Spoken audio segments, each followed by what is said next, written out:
Hello दोस्तों, good morning, नमस्कार। आप सभी लोगों का स्वागत है ट्रिकी मैथ्स एजुकेशन अड्डा पर। गणित का डर खत्म। एक बार सारे के सारे स्टूडेंट इस लाइव सेशन को ज्वाइन कर लीजिए। आज हम डिस्कस करने वाले हमारे जो ग्राफ का चैप्टर चल रहा था डीआई वाला, जिसमें हम लोगों ने काफी सारे ग्राफ की जो बेसिक इंट्रोडक्शन है वो पढ़ा था। उसके बाद हमने प्रीवियस ईयर क्वेश्चंस की शुरुआत की थी, जिसके अंदर हम लोगों ने बार ग्राफ के previous year questions, line graph के प्रीवियस ईयर क्वेश्चंस और टेबल ग्राफ के जो प्रीवियस ईयर क्वेश्चंस है इनकी बातचीत हमने की थी। ठीक है, अब कुछ टेबल ग्राफ के और क्वेश्चंस बचे हुए, पहले मैं उनकी बातचीत करूंगा और उसके बाद मैं आपके सामने पाई चार्ट के क्वेश्चन लेकर आ रहा हूं।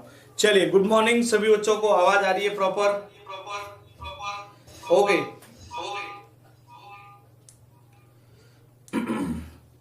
गुड मॉर्निंग सभी बच्चों को। महेंद्र कड़वाशरा, बंधुपाल, रणवीर सिंह, विनय यादव, नितिन कुमार, प्रकाश, वीर ठाकुर, उपेंद्र पाल, विशाल बुंदेला, नितिन कुमार, अमित सिंह, अरविंद, रणवीर, निर्मला चौहान, रियाज अंसारी, सुशी यादव, दीपक कुमार, निधि साहू, उड़ान अभी बाकी है, हरीश, मिनेश राणा, प्रदीप, विवेक चंद, ठीक है भाई, लखन कुमार, अनिल कुमार, सुनील, निर्मल। ठीक है, चलिए, तो आप सारे बच्चे एक बार इस सेशन को ज्वाइन कर चुके हैं। सभी बच्चों को गुड मॉर्निंग। दीपक, चंद्रभूषण कुशवाहा, विपिन कुमार। ठीक है, बहुत बढ़िया। अब जो हमारे रिमेनिंग क्वेश्चन है उनकी बातचीत हम करते हैं। यहाँ पर क्या क्या क्वेश्चन हमारे सामने बचे हुए हैं। ठीक है, चलिए, ये लास्ट क्वेश्चन कल हमने यहाँ बात की थी, हमने 76 तक पढ़ा था। ये इस क्वेश्चन को आगे हमें पढ़ना था। देखो, ये क्वेश्चन हमारे सामने किस प्रकार से दर्शाया गया, इस बात को थोड़ा अच्छे से समझने का प्रयास कीजिएगा। ओके, तो सारी चीजें आपको बेहतर ढंग से समझ में आ जाएगी।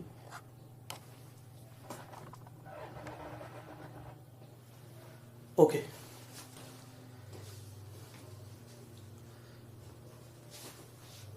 सर कोर्स कब तक पूरा होगा? इसी जो वीक होगा इसके एंड तक हम लोग हमारे जो भी टॉपिक्स है कोशिश कर रहे हो तब तक हमारे पूरे हो जाए। ठीक है, क्योंकि आपको पता है इसके बाद ज्यादा हमारा पोर्शन नहीं बचा है।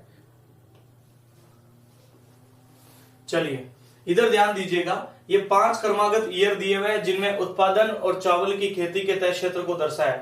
ये चावल का उत्पादन है। ठीक है भी, हर मतलब मान लीजिए प्रति 1000 किलो में 520, 130 स्क्वायर मीटर में, 570, 190 स्क्वायर मीटर में। Y1 की तुलना में Y5 में प्रति वर्ग मीटर उपज में कितना % का बदलाव है? सॉरी, Y1 की उपज लाते हैं। Y1 कह रहा है मैं उपज कितने की कर रहा हूं? 520 किलो की उपज कर रहा हूं 130 वर्ग मीटर में। तो आप खुद बता दीजिए प्रति वर्ग मीटर कितना आया? 4। 520 मीटर कर रहे हैं 130 में, तो मैंने प्रति वर्ग मीटर निकाला है। एक 520 बटा 130 तो आ गया 4।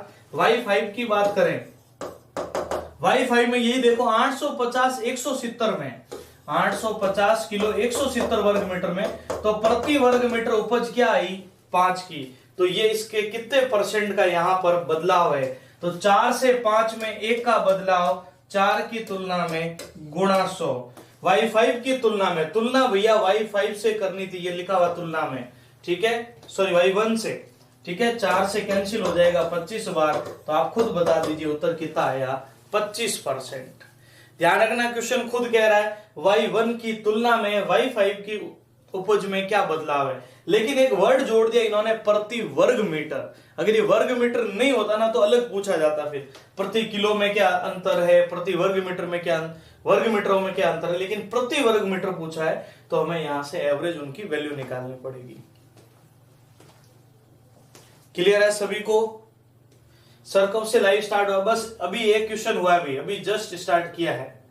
ठीक है, ये पहला क्वेश्चन ही मैंने अभी जो समझाया था वो है। ये 5 तालिका दी गई है 4 छात्रों के विषय, प्रत्येक विषय में अधिकतम अंक 100 है।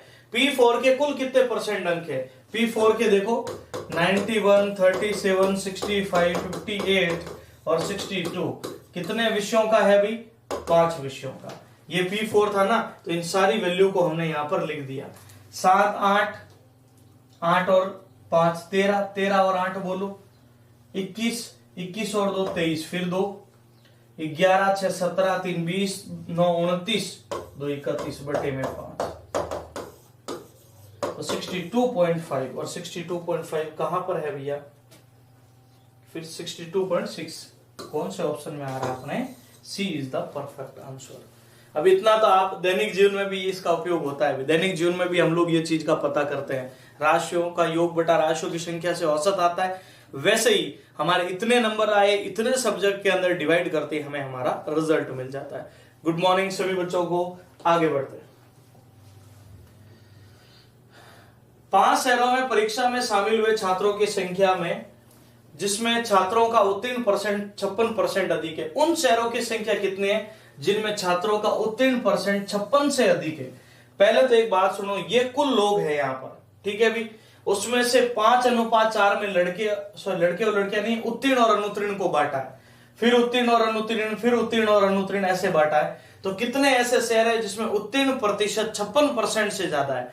चलो इसी से पता करना, संख्या लाने की जरूरत ही नहीं है इसमें, मुझे वो तो उत्तीर्ण कितने हो रहे हैं, 5, 4 या 10 या 9 या 6। तो सबसे पहले वाले में देखो 5 जने उत्तीर्ण हुए और कुल कितने हो रहे हैं, 9 में से परसेंट के लिए गुणा 100। दूसरे वाले में देखो 4/7 गुणा 100। तीसरे वाले में देखो 10/21 गुणा 100। 21 कैसा आया, जोड़ा तो 9 बना, 4 और 3 जोड़ा तो 7 बना, 10 और 11 जोड़ा तो 21 बना, 9 और 7 जोड़ेंगे तो 16 बनेगा, और लास्ट में 6 और 5 जोड़ेंगे 11 बनेगा। अब ऐसे कितने होंगे जिनका परसेंटेज, जब इसको हल करेंगे ना तो आप बताइए, 9×5 = 45, फिर 5 बचे, 9×5 = 55 कुछ आएगा, ये तो हो ही नहीं सकता। इसको देखो 7×5 = 35, 5 बचे 7×7 57 पॉइंट कुछ आएगा, बिल्कुल ऐसा समूह है कि ये 56 से अधिक है। ठीक है, इसको सॉल्व करते हैं, 21 × 5 105, 21 × 4 पॉइंट कुछ आएगा, 40 वगैरह जो भी बनेगा, तो ये तो अपने हो ही नहीं सकता। पूरा सॉल्व मत करना अब इसको। 16 × 5 80, पीछे बचे 10, 16 × 6 96, 56 पॉइंट कुछ आएगा, बिल्कुल ये संभव है। और 11 × 5 55, 5 बचे 11 × 4 44, ये भी नहीं हो सकता। तो ऐसे कितने वर्ष होंगे जिनका मान 56% से ज्यादा है, तो ऐसे टोटल 2 वर्ष होंगे जिनका मान क्या है, 56% से अबव है। क्या मेरी बात समझ में आई? इन प्रश्नों को बहुत बेहतर करके जाना है, जो भी चीजें इससे पहले मैंने कराई है आप लोगों को उसको बढ़िया से रिवीजन जरूर करना है। क्लियर है? क्योंकि इस टॉपिक से निश्चित रूप से आपको 2 से 3 क्वेश्चन देखने को मिलने वाले हैं, और अधिकतर क्वेश्चंस का हर एक टाइप आप लोगों के सामने आ रहा है, तो फिर कुछ भी पोर्शन पीछे नहीं रहेगा, आपको रिवीजन की जरूरत है। 80वां क्वेश्चन है हमारा, ये तो हम प्रीवियस ईयर क्वेश्चन पढ़ रहे हैं, इससे पहले मैंने इसके क्वेश्चंस कराए थे और उससे पहले इसका सारा बेसिक कराया था। देखो सी और डी, ये देखो 5 शहरों की बात चल रही है, भी ए बी सी डी है, ठीक है। चलो परीक्षा में शामिल हुए छात्रों की संख्या, सी और डी शहरों में परीक्षा में बैठने वाले छात्रों की कुल संख्या, सी और डी में कुल, तो देखो सी और डी में कुल कितने हो रहे हैं, सी में 84, डी में 96, ये कुल संख्या की बात चल रही थी यहाँ। 6 4 10, 8 8 16 17 और 1 18 180। ए बी और ई में असफल रहे छात्रों की कुल संख्या, ए बी और ई में असफल, तो देखो ए में देखो ये 54 लोग थे, असफल कितने हुए, 4 अनुपात में, तो हमें लाना पड़ेगा अभी। ए के अंदर 54 का कितने लोग असफल हुए, 4, और कुल लोग कितने थे, 9। समझ रहे हो, 4 हुए, 4/9, यहां से वैल्यू पता चलेगी, 9 से 6 तो यहां हुए 24 लोग।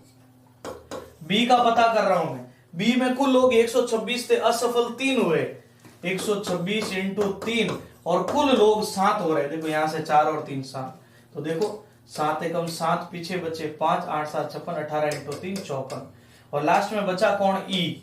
ई के अंदर देखो भी लोग कितने थे, ई में 132 और 5/11,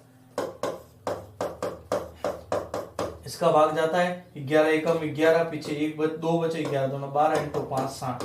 अब इनका अनुपात, तो ये तो हो गया 180, और इनको जोड़ो 24 और 54 कितने हो जाते हैं भी, 8 और 74, 74 और 60, 7 से 13 134। अब इसको कैंसिल करो भी, 2 से 90 बार और 2 से बोलो 6 दूनी 12, 1 बचा और 7, क्या वैल्यू और कैंसिल होगी, तो फिर ये बोला है कितने परसेंट अधिक है। अरे वाह बहुत बढ़िया, 1 यूनिट और आगे बढ़ा दिया, तो फिर हमें इसको बदलने के अनुपातों में लाने की जरूरत नहीं है। जब इसको जोड़ा तो ये बन जाएगा कितना अपना, 4 4 8 6 5 11 और 13, ये वाला ए बी ई में असफल रहे छात्रों की कुल संख्या से कितना अधिक है, कितना अधिक दिख रहा है, 38 और 2 40, 42 अधिक दिख रहा है 138 की तुलना में, और गुणा किससे कर लो, 100 से।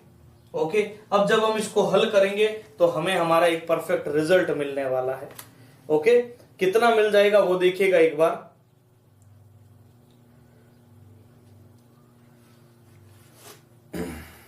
कितना अधिक है, 42 ही है ना, ठीक है। 30% कुछ बनने वाला है यहां पर।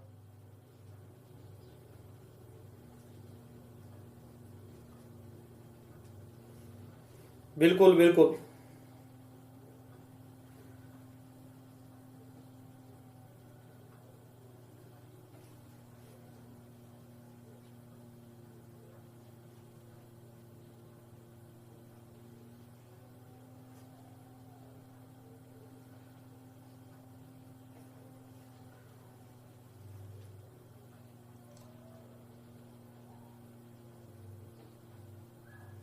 बिल्कुल अप्रोक्सली यहां पर बन जाएगा आपका 30 पॉइंट, तो लगभग यहाँ 30% आपका उत्तर बन जाएगा। ध्यान रखना, ये लगभग में उत्तर आएगा, उत्तर तो आपका 30 पॉइंट कुछ बनेगा, लेकिन आपको अप्रोक्सली वैल्यू सोचनी है। गुड मॉर्निंग सभी बच्चों को, मिथिलेश राम ने जो भी बच्चे मैसेज कर रहे हैं सभी बच्चों को।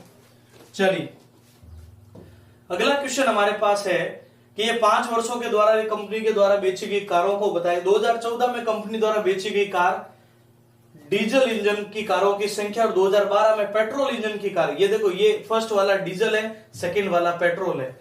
2014 में देखो, 2014 में 510, तो 2014 में 510 तो कुल बिक्री थी, लेकिन हमें लानी है डीजल वाली। डीजल वाली कितनी हो रही है, 8, और कुल कितनी हो रही है, 17। 17 से 51 30 बार तो हो गए 240। और ऐसे ही बोला 2012 में देखो पेट्रोल इंजन 2012 ये रहा, 330 में से पेट्रोल वाली 6 है, तो 330 को ऐसे लिखना पड़ेगा 6/6, और 5 कुल कितने होते हैं, 11। 11 से ये 30 बार हो गया 180। क्या पूछा, इनके बीच की तुलना में कितने परसेंट अधिक है बेची गई डीजल इंजन की कारों की संख्या पेट्रोल से कितनी अधिक है। कितनी अधिक दिख रही है बोलो हमें, 60 अधिक दिख रही है, किसकी तुलना में, पेट्रोल इंजन की तुलना में, और गुणा किससे, 100 से। 2014 में डीजल द्वारा बेची गई कारों की संख्या पेट्रोल द्वारा बेची गई कारों की तुलना में, अच्छा पेट्रोल की तुलना में, पेट्रोल वाली कितनी हो रही बोलो, इनकी तुलना किससे करनी है, पेट्रोल वालों की तुलना में कितना अधिक है, 60 से 180 3 बार, और 3 से 100 हो जाएगा 33 से 1/3%, जो आपके पहले ही ऑप्शन में मौजूद है। क्लियर है, तो इसमें अब कोई भी तकलीफ आपको नहीं होनी चाहिए।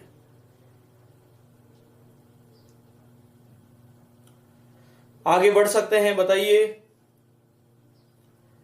इसमें कोई कंफ्यूजन नहीं है।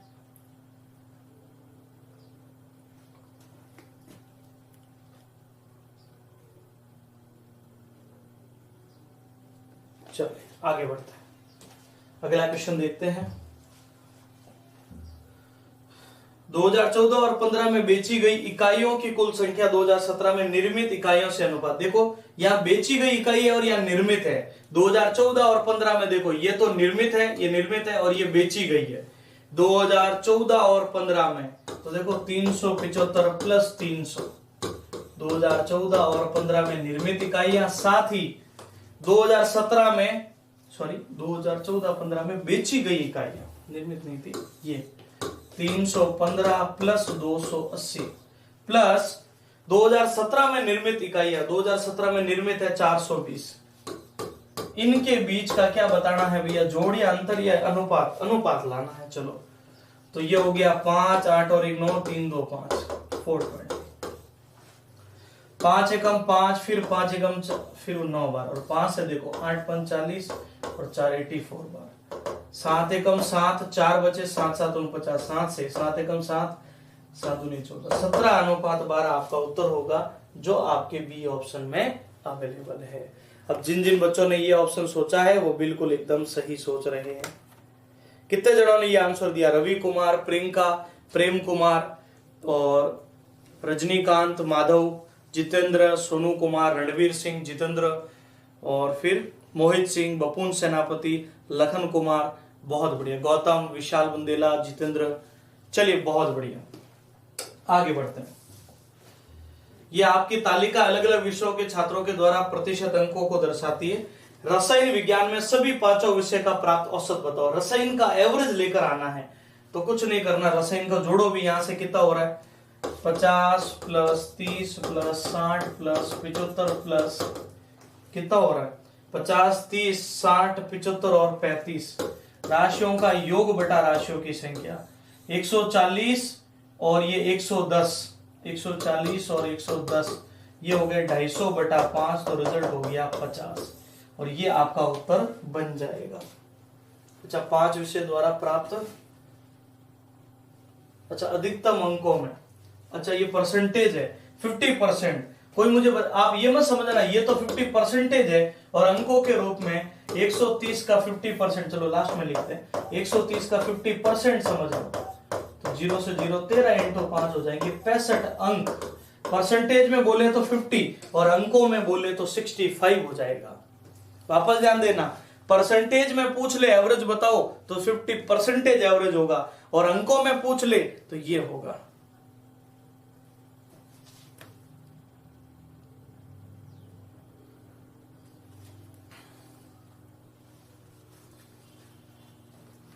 आगे बढ़ते हैं, अगला क्वेश्चन है हमारे पास, यह है कि सभी पांचों वर्षों में किस कक्षा का औसत प्रदर्शन सबसे कम है। किस कक्षा का जो औसत है वो सबसे कम है, तो औसत के लिए राशियों का योग कर लो भी। यहां देखो 10 9 7 16 और 6 22 22 और 10 32 32 और 1 33, इसका एवरेज लाएंगे अभी देखो, तो ये कितने हो गए, 5 5 10 8 18 18 और 5 बोलो 23, फिर 2 14 3 17 4 21 4 25 और 2 27। ठीक है अभी अब आप बताइए, 5 2 7 2 9 9 और 8 17 17 और 2 19, फिर 1 14 3 17 3 20 23 और 1 24 और यहां देखो 8 5 13 और 3 16 और 5 21 और 8 29, फिर 2 12 3 15 3 18 3 21 और 2 23। अब यहां से बताओ सबसे ज्यादा एवरेज आप ही बता दीजिए किसका होगा। अच्छा, सबसे कम किसका होगा, जिसका योग सबसे कम है उसका एवरेज भी सबसे कम होगा। आप ऐसे भी ट्राई कर सकते हो, 330 बटा 5 करोगे तो 66 आएगा, 273 बटा 5 करोगे 5 25, 2 बचे 5 20 54 पॉइंट कुछ आएगा, 249 बटा 5 करोगे 5 20 9 45 पॉइंट कुछ आएगा, और लास्ट वाले में 239 बटा 5 करोगे 5 20 7 35 कुछ आएगा। आप ही बता दो सबसे कम किसका आ जाएगा एवरेज, क्लास 12 का, और क्लास 12 आपके बी ऑप्शन में अवेलेबल है। ओके, चलिए, तो एवरेज नहीं लाओगे तो भी चलेगा। इन प्रश्नों का उत्तर देना है और आपके क्वेश्चन ये है कि कक्षा में छात्रों की बुद्धि लब्धि का प्राप्तांक दिया। बुद्धि लब्धि का मतलब होता है कि बच्चे की आईक्यू समझ लीजिए कितना है, बच्चा कितना समझ सकता है। बुद्धि लब्धि वैसे ये होता है कि ऐसा कुछ होता है मेरे हिसाब से, एजुकेशन एज बटा करंट एज इनटू, क्या आप कितने, जैसे भी आप 5वीं क्लास का बच्चा और 7वीं क्लास के क्वेश्चन को हल कर सकता है, तो ऐसे बुद्धि लब्धि आती है। 7वीं क्लास के क्वेश्चन को हल कर सकता है 5वीं क्लास का बच्चा और गुणा 100, मतलब यूं आता है कि भी उसकी जो करंट एज है उस रेस्पेक्ट में वो किस एज के क्वेश्चंस को हल कर सकता है इनटू 100, ऐसा कुछ होता है। ये बुद्धि लब्धि की एक डेफिनेशन होती है जो साइकोलॉजी में आती है। चलो अब इधर ध्यान दीजिएगा, एक कक्षा में छात्रों की बुद्धि लब्धि का प्राप्तांक ये है 140 बुद्धि लब्धि अंक प्राप्त करने वाले छात्रों की संख्या। मुझे ये बताओ, हमें 130 से 140 दिया है, क्या हम कहीं आप बोलोगे 2, ऐसा नहीं है, ये इनके बीच के छात्र 130 से 140, हमें बिल्कुल एग्जैक्ट नहीं पता। अगर ये पूछते ना 130 से 140 वाले बताओ तो हमारा उत्तर 2 होता, लेकिन 130 से 140 के बीच नहीं बोला है, हमें तो बोला नेट 140 बताओ जो हम निर्धारित नहीं कर सकते। तो इसका आंसर हो गया दिए गए आंकड़ों से ज्ञात नहीं हो सकता। लेकिन अगर ऐसा पूछा जाता कि 130 से 140 के बीच छात्र कितने होंगे, तो डेफिनेटली हमारा उत्तर 2 होगा। ओके, चलिए आगे बढ़ते हैं। विकास शायद वही चीजें चल रही है, आप पता नहीं किस निंद्रा में सोए हुए हैं, आराम से पढ़ लीजिए चीजों को। इधर ध्यान दीजिएगा, निम्नलिखित तालिका में समाचार पत्र पढ़ने की आदतों को दर्शाया गया, तालिका का अध्ययन करो, उत्तर दो। वे लोग केवल कितने जो अंग्रेजी का समाचार पत्र पढ़ते हैं, अंग्रेजी का समाचार पत्र, तो भैया इन तीनों को जोड़ लें, ये 2013 का पेपर का है भी, ध्यान रखना। 6 3 9 इनकी जोड़ करनी है, सिर्फ यहां लिख देता हूं 123, 206, 325, 8 और 5, 9 और 5 हो गए 14, 4 और 1 5 और 654 ऐसे लोग हैं जो केवल अंग्रेजी समाचार पत्र पढ़ते हैं। उस टाइम देखो ऐसा सीधा क्वेश्चन बनता था, और अभी वाले में देख लो हमने कितने सारे वेरिएशन देखने को मिले हैं। क्लियर है सभी को? चलिए ओके, तो ये क्वेश्चंस थे हमारे, यहां तक जो टेबल से संबंधित ग्राफ के क्वेश्चंस थे, उन क्वेश्चन की बात हम लोगों ने यहां पर की है। उम्मीद करता हूं वो चीजें आपको बेहतर ढंग से समझ में आई होगी।